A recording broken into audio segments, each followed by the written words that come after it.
Bagian 5. Pov Amran. Aku masih duduk di kursi plastik dengan punggung menyandar pada dinding. Entah apa yang harus kulakukan. Tim rias pengantin sudah datang. Ayah tampak begitu riang, melihat senyum mengembang di wajah keriputnya. Aku pun mencoba untuk melakukan hal yang sama. Senyum tersungging di sudut bibir, tapi tak sampai ke mata. Palsu, kuremas ujung jas yang ada di pangkuan. Merasai degup jantung yang terasa kian tak beraturan. Di dalam sini, ada luka baru yang masih basah, tapi mungkin sudah bernanah. Sakit saat memikirkan nasib seorang gadis di tempat lain yang kuyakin sedang terpuruk. Sepertiku, Nia melempar senyum manis ke arahku seraya berputar, memamerkan gaun warna merah muda yang begitu indah melekat di tubuhnya. Kuakui, ia adalah gadis yang nyaris sempurna. Kecantikannya selalu membuat takjub bagi siapa saja yang memandang. Tinggi semampai, kulit bersih dan wajah ayunya membuatnya menjadi kembang desa di sini. Bukankah aku beruntung bisa memperistrinya? Harusnya begitu. Terlebih banyak pemuda yang melempar tatapan iri padaku. Hanya saja, di dalam sini sudah terisi. Tak ada ruang kosong lagi. Saat berdekatan pun tak ada getar yang menggembungkan hati. Penyebabnya, tak lain karena ada nama gadis lain yang menempati. Dia Bella, kekasihku. Sosok gadis sederhana yang memiliki semangat luar biasa. Sikap lembut dan periang yang dimiliki membuat wajah manisnya semakin menarik. Bella selalu bisa menghibur, menyalurkan semangatnya pada orang lain saat terdalam keadaan terpuruk. Namun, aku tak yakin apakah keceriaan yang selalu terlukis dalam sosoknya esok masih sama atau lenyap seketika. Nia memang nyaris sempurna, tapi bagiku Bella lebih dari segalanya. Aku menghela napas dalam. Sesak. Udara di ruangan luas ini terasa pengap. Semakin aku berusaha mengikhlaskannya, kilasan-kilasan kenangan justru kian mendobrak. Seolah menuntutku untuk berontak. Aku akan berusaha menjadi wanita yang lebih baik lagi. Mas, akan terus belajar dan memperbaiki diri, hingga pantas untuk bersanding denganmu nanti. Ucapnya tulus saat itu. Aku hanya bisa menatapnya sendu. Sungguh terharu rasanya ada seseorang yang dengan tulus menyayangiku. Rasa syukur semakin membuncah. Tanpa aku bisa cegah, kita akan menua bersama. Kamu tak akan pernah meninggalkanku. Kan Mas? Tanyanya lagi. Saat itu, aku mengangguk yakin.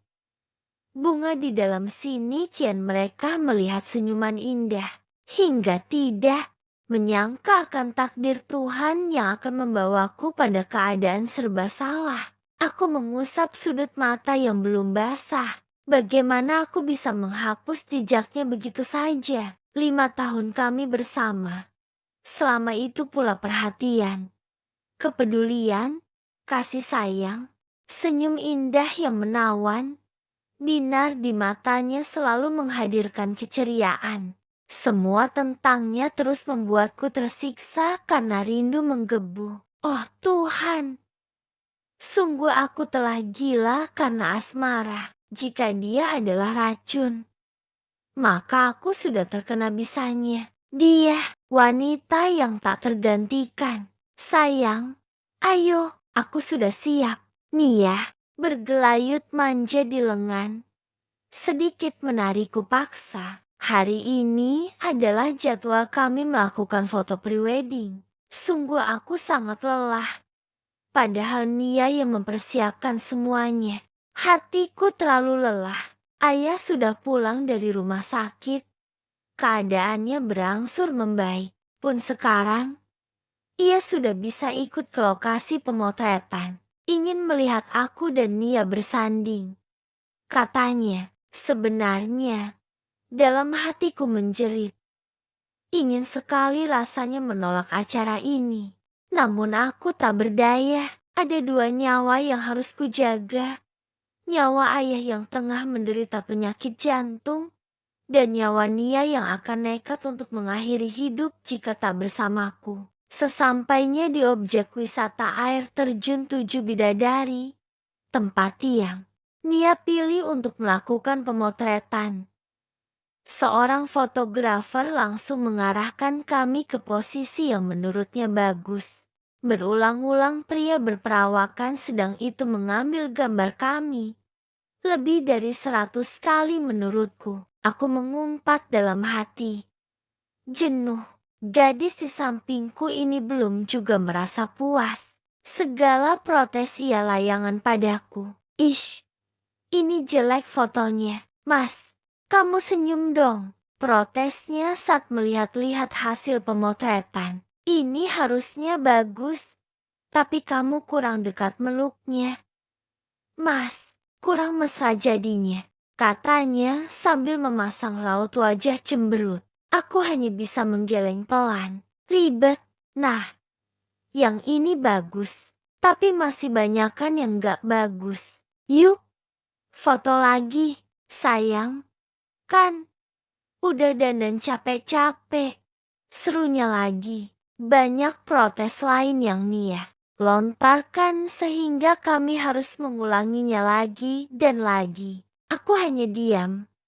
Mengikuti saja apa mau gadis itu. Sungguh, aku ingin semua hal merepotkan ini segera berakhir. Dalam keadaan kesal, aku mulai membandingkan antara Nia dan Bella. Nia memang sangat cantik.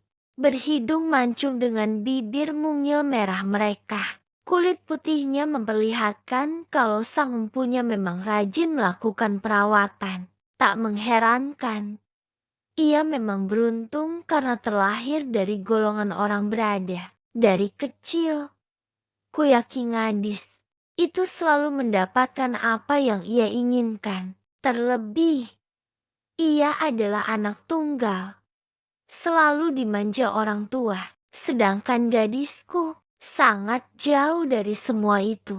Bella, gadis sederhana yang sudah terbiasa melawan kerasnya hidup. Hidup sebatang kara membuatnya bersedia melakukan pekerjaan apapun asal halal demi bertahan hidup. Juga terbiasa menelan kesepian. Gadis ceria yang begitu mandiri dan pekerja keras.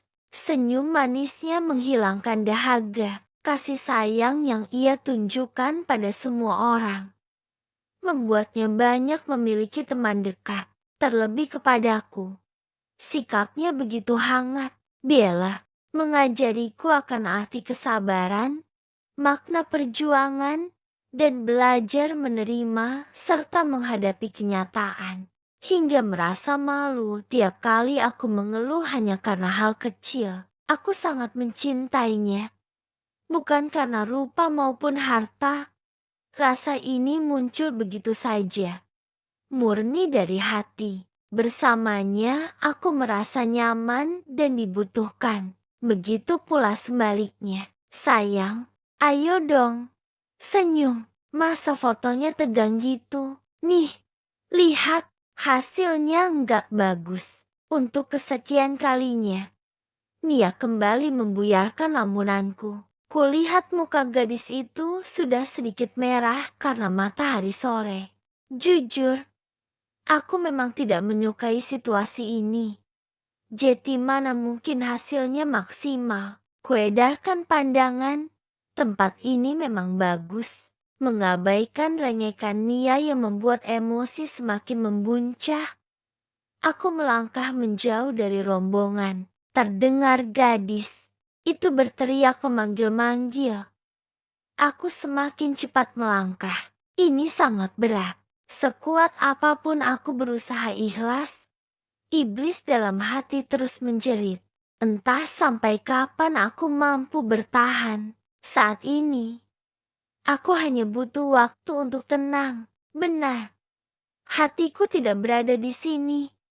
Tapi bersama gadis yang kuharap akan jadi ibu dari anak-anakku, aku menghampiri ayah yang sedari tadi duduk di batu besar, mengamati kami di depan lelaki yang sudah banyak berkorban untukku ini.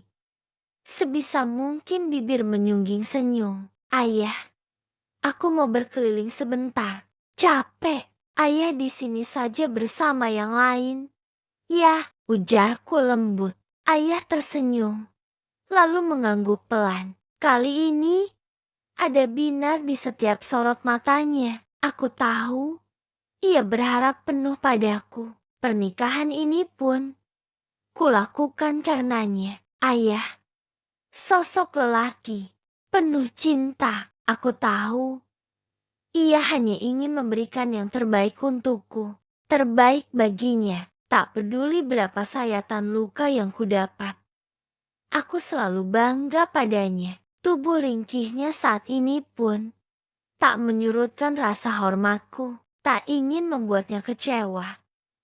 Apalagi membuat lelaki paling berjasa dalam hidupku itu meregang nyawa atas sikapku. Penyakit sialan itu bisa merenggutnya kapan saja. Oh Tuhan, aku benar-benar bimbang. Setelah beberapa saat berkeliling menghirup udara bebas tanpa beban, perasaanku sedikit membaik.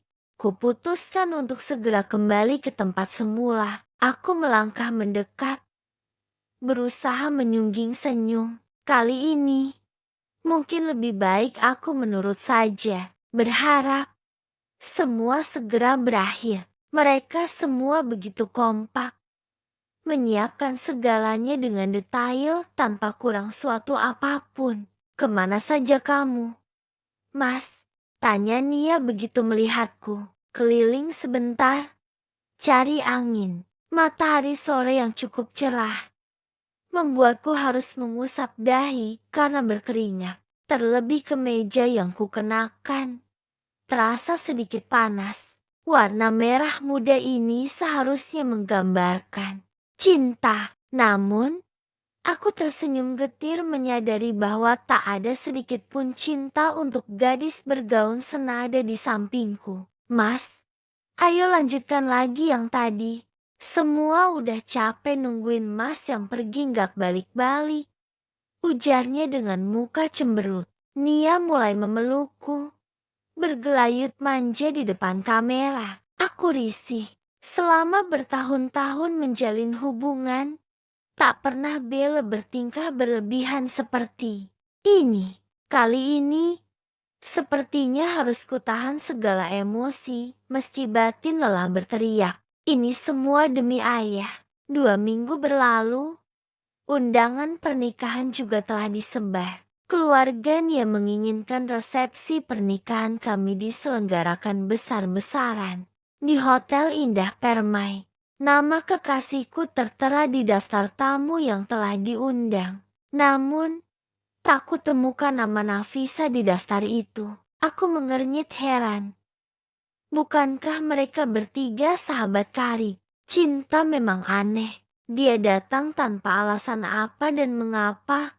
Seperti cintaku pada Bella, juga cinta Nia padaku. Teringat saat papanya tiba-tiba datang ke rumah dengan raut kebingungan. Pria parubaya itu menyampaikan maksud kedatangannya dengan terisak. Amran, tolong kami. Nak, hanya kemurahan hatimu yang bisa menolong kami. Ucap pria parubaya itu dengan suara tercekat. Aku mengernyit tak mengerti. Sedang ayah mulai bersimpati. Kedua lelaki berusia tak muda lagi, hanyut dalam kesedihan masing-masing. Cerita demi cerita keluar dari bibirnya bahwa anak gadis satu-satunya sempat meminum racun serangga. Andai saja si pembantu di rumah tidak segera menemukan Nia dan membawanya ke rumah sakit, mungkin dia tak tertolong. Penyebabnya sangat realistis, karena tak kuat menanggung rasa sakit akibat rasa dan keinginan tak tersampaikan. Keinginannya untuk bersama lelaki sepertiku. Andai saja benar, waktu itu Nia tak tertolong. Mungkin pernikahan ini tak akan pernah terjadi. Mungkin kekasihku tak akan setengah mati membersihkan duri dalam hati. Mungkin juga namaku dan Bella yang tertera di undangan ini. Andai saja. Tapi, meskipun sekuat hati menghindari, andai semua terjadi, ada seonggok hati yang tetap merutuki diri. Apalagi, dunia mengumpati, ada lelaki yang dengan brengseknya telah menyemaikan luka di hati seorang gadis, hingga meregang nyawa. Apakah cinta memang serumit ini? Bagiku, sahabat Bella adalah sahabatku juga. Entahlah, apa ini yang dinamakan cinta atau sekadar hawa nafsu semata? Aku tak mengerti. Hubungan ini begitu rumit. Menerjemahkannya terlalu sulit. Bukankah cinta adalah nutrisi hati? Kuremas kertas merah muda dalam genggaman. Sedikit mendongak karena takut ada tetes bening yang menerobos untuk jatuh. Aku terisak dalam hati, membayangkan kekasihku menerima undangan itu. Apakah senyumnya akan terenggut? Kuambil napas panjang, lalu mengembuskannya perlahan, memainkan gelang karet warna hijau lumut pemberian Bella. Lantas, tersenyum kecil saat mengingat lelucon yang sering dilontarkannya. Puas mengerjaiku. Gadisku itu pasti tersenyum semakin lebar. Hati tiba-tiba berdenyut.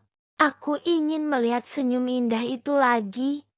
Itu sudah cukup menjadi vitamin penyemangatku. Namun, agaknya semua itu hanya sebatas angan dan ingin. Kisah ini sudah tak seindah puisi-puisi yang kubuat. Tak seagung rangkaian syair syahdu yang tak henti. Kulantunkan untuknya nyanyian yang terangkai. Sirna ditelan pekatnya kenyataan. Aku terlalu mengerdilkan makna cinta. Hingga takdir pun mulai berkata, yang ada saat ini adalah Nia, bukan Bella. Tak sadar, tangan kanan meremas dada sendiri. Dulu, aku begitu posesif, meski aku percaya pada Bella sepenuhnya. Tapi di dalam sini, ada sisi lain dirimu yang tak rela ia berbalas pesan dengan lelaki lain. Selalu, kuhapus nomor lelaki yang ada di ponsel miliknya. Mas, itu kan nomor si Sally yang menawariku pekerjaan di Blok N. Kalau Mas hapus, terus aku menghubunginya gimana dong? Ucapnya saat itu, bicaranya tetap lembut. Meski ku tahu gadisku itu sedang menahan kesal. Udah, antara Mas yang carikan kamu kerjaan. Bella hanya mengangguk. Wajah manisnya kian menggemaskan saat kesal seperti itu. Tapi sekarang, bagaimana bisa ku tega memberi luka? Bagiku Bella adalah segalanya. Gadis berambut lurus itu begitu patuh dan penurut. Kisah hidup yang terlalu miris menempanya menjadi sosok yang kuat. Terlebih, cerita-cerita memilukan pun tak pernah aku lewatkan darinya. Ada kebanggaan tersendiri kala ia bersedia menampakkan sisi rapuhnya padaku. Bella, sosok luar biasa yang mungkin takkan bisa kulupakan. Berhari-hari aku mengunci diri. Selama itu pula, ketidakWarasan menggodaku untuk bunuh diri. Sakit, entah apa yang akan terjadi denganku selanjutnya. Bagaimana perasaan Belle jika mengetahui semua ini?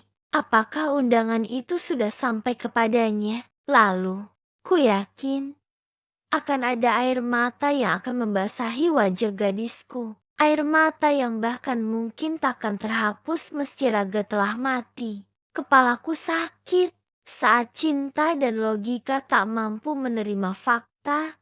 Di sanalah amarah menjajah relung jiwa. Aku marah, tapi pada siapa? Menyesal, emosi bercampur kesal. Bagaimana Bella akan melihatku? Sebagai lelaki pecundang atau lelaki pengecut?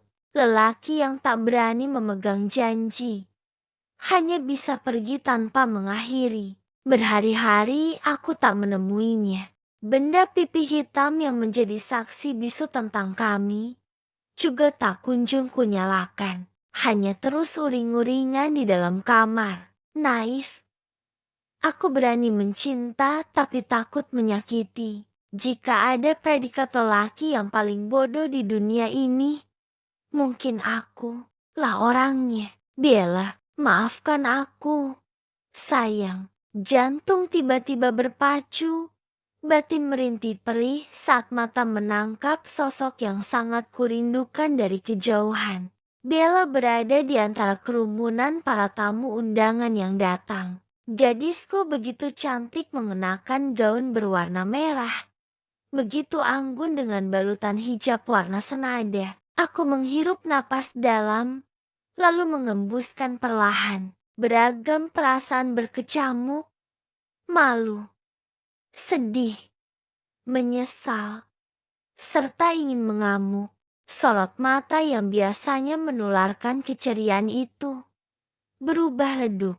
Tak ada lagi kehangatan yang terpancar dari senyumnya. Sesekali, kulihat gadisku itu mencoba tersenyum. Namun, ku tahu semua itu hanya untuk mengatakan pada dunia bahwa dirinya akan baik-baik saja. Sayang, sungguh aku sangat mengerti kamu. Musik di ruangan besar ini mengalun merdu. Semua orang tertawa bahagia. Hingar-bingar ini begitu sempurna. Hanya saja ada cinta yang begitu sialnya tak tahu tata krama. Tanganku mengepal. Kulirik ayah tersenyum menyalami para tamu. Andai saja bukan karena pria kebanggaanku itu, tentu aku tak rela bersanding di sini bersama Nia. Aku menunduk, lalu menggeleng pelan. Merasakan amarah tertahan. Sudah beberapa menit berlalu. Sambil berusaha untuk tetap tenang, diam-diam perhatian tak pernah luput pada gadisku. Dari sini, hanya bisa menatap sendu, karena lidahku terasa keluh. Aku begitu malu, mataku hampir basah. Gerak-gerik semakin memperlihatkan kalau aku sedang gelisah. Sesekali kupejamkan mata, lalu mendesah pasrah. Saat ku sadari kekhawatiran terhadap gadisku semakin parah dan tak terarah. Terkejut saat tiba-tiba gadis di sampingku menggenggam tanganku erat. Nia berani memeluk mesra, berpose sebaik mungkin di depan kamera dengan senyuman terindahnya. Ya Tuhan, bagaimana jika gadisku melihat ini? Tatapanku terpaku pada gadis manis yang menunduk dengan ponsel di tangannya. Di sana, aku yakin ia hanya sedang berjuang melawan kerapuhan hatinya. Sama sepertiku. Mas, fokus dong. Lihat apa sih? Protesnya dengan berbisik. Aku mengumpat dalam hati. Gadis di sampingku ini benar-benar bodoh atau pura-pura bodoh. Berulang kali Nia menyenggol lengan agar aku berfoto dengan serius. Namun, selalu saja mata hitamku mencari keberadaan Bella. Gadisku tersenyum, tapi senyumnya tak sampai terlihat di mata indahnya. Lalu aku bisa apa? Aku tersiksa. Gadisku terluka. Ku coba menyelami sedalam apa gadisku tersakiti. Sosok tegar yang ku kenal sedang menolak marah meski mata telah memerah. Mas Amran, selamat ya. Semoga Samawa. Aku tersadar dari lamunan saat seorang teman datang bersalaman memberi ucapan. Senyum getir yang kupaksakan membuatnya menatapku heran. Sesaat kemudian, ia memelukku. Semoga kalian bahagia. Aku yakin Bella juga akan menemukan kebahagiaannya. Lelaki itu berbisik seraya menepuk-nepuk punggungku. Aku mengangguk berkali-kali, mengamini doa terakhirnya. Ya, Semoga gadisku juga akan bahagia. Semoga. Aku mengutuk diriku sendiri. Juga keadaan ini. Setiap mata ini menatap gadis bergaun merah di sana.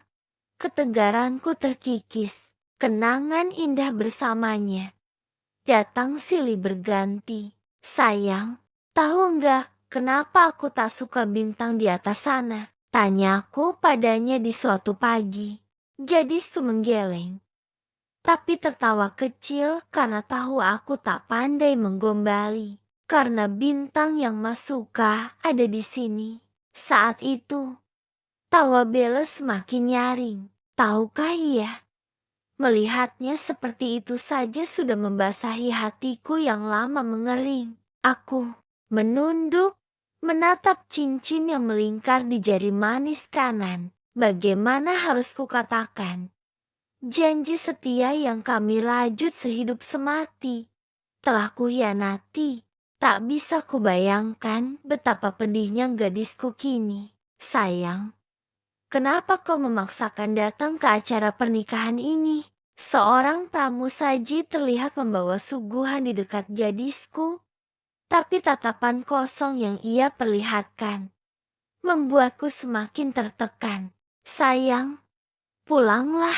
Aku terisak dalam diam. Mengapa dia begitu pandai menyembunyikan pedihnya? Dari sorot matanya, ku tahu dia begitu terluka. Bella Ayu Ningtyas, sahabat spesial dari kedua mempelai, dimohon untuk naik ke pelaminan memberikan ucapan selamat atas pernikahan Amran Wijaya Putra dari Bapak Jadmiko dan Ibu Sriningsi dengan Nia Anastasia Putri dari Bapak Ahmad Fauzi dan Ibu Sarmini. Semoga pernikahan mereka berjalan lancar, menjadi keluarga yang sakinah, mawadah, warohmah, dan nantinya mendapatkan anak yang saleh dan salehah. Silakan untuk tim kameramen agar mengabadikan momen spesial mereka. Aku terperanjat mendengar pembawa acara memanggil nama gadisku. Sontak, aku menatap Nia tajam, meminta penjelasan. Tak ada kata-kata yang keluar dari gadis itu, hanya anggukan kecil yang disertai senyuman lebar. Seolah bilang bahwa semua akan baik-baik saja. Benar. Baik-baik saja untuknya. Rupanya benar. Nia yang menyuruh pembawa acara itu. Apa maksud sebenarnya Nia bertingkah seperti itu? Tidak cukupkah ia membuat kami saling menyakiti? Oh, tidak. Bella akan semakin terluka. Tapi bagaimana aku bisa menenangkannya? Bahkan akulah penoreh luka. Ingin rasanya aku berlari, menggenggam erat tangan mungil itu. Pergi sejauh mungkin, pergi ke tempat di mana hanya ada kami berdua. Akan kubebaskan semua dukanya. Kuobati luka yang membuat kami sekarat. Lalu, aku jadikan dia permaisuri yang begitu bahagia. Hanya dia, bidadari, mutiara hitamku. Tak akan kubuat ia terluka walau sedikit pun. Sepenuh hati membahagiakannya. Aku kembali mengutuk diri sendiri, memandangi kemeja merah muda ini. Sesal kembali menghujani. Betapa menyesak telah mengenakannya bersama dengan Nia. Dari kejauhan, bisa kulihat gadisku mulai berdiri. Sesekali, melempar senyum pada tamu yang lain. Matanya berkaca-kaca. Ada kesedihan di sana. Inginku segera menghapusnya. Tapi bukankah aku penyebab kesedihan itu? Jantungku semakin berdegup tak karuan. Tenggorokan mulai terasa kering hingga kesulitan menelan. Ludah sendiri. Bella berjalan semakin mendekat. Dengan langkah pasti dan tubuh tegap. Meskipun ku tahu suaranya tergagap. Kurasakan bulir bening lolos dari sudut mata. Aku segera menghapusnya. Sesak, tak bisakah Nia membiarkan kami sendiri? Mengalahkan nyeri yang terpatri, tak tahukah gadis itu? Jika perbuatannya membuat kami semakin menolak logika, Aku tak mampu lagi berpikir tentang gadisku. Dia begitu kuat, sedang aku tak mampu. Tepat di hadapanku, gadisku tersenyum sendu lalu mengulurkan tangannya. Tatapan kami sesaat bertemu. Mata merah itu. Aku tahu ia marah, tapi aku terlalu mudah untuk menyerah. Dengan tangan gemetar, ku sambut uluran tangan gadisku. Terasa begitu dingin. Aku menggenggam erat hingga Bella melepasnya. Tanpa mengucap apapun, ia berpaling, memeluk erat Nia. Kulihat gadisku itu mengangguk saat Nia membisikkan sesuatu padanya. Tanpa Bella ungkapkan, aku pun merasakan sakitnya. Kami berfoto bersama, seakan semuanya baik-baik saja. Meski di dalam sini, ada luka yang semakin menganga. Sesaat sebelum kembali ke kursi tamu, Bella menoleh menatapku pilu. Detik berikutnya, ia berlalu dengan wajah lesu. Bella, maafkan aku. Sayang, aku adalah lelaki pecundang. Sungguh, bukan inginku seperti ini. Jika bisa kutukar nyawa ini untuk kebahagiaanmu, aku rela. Mata ini kembali memanas. Untuk kesekian kalinya, tetes bening lolos dari kelopak mata. Tak peduli dunia berkata, sungguh kami sama-sama terluka karena cinta buta.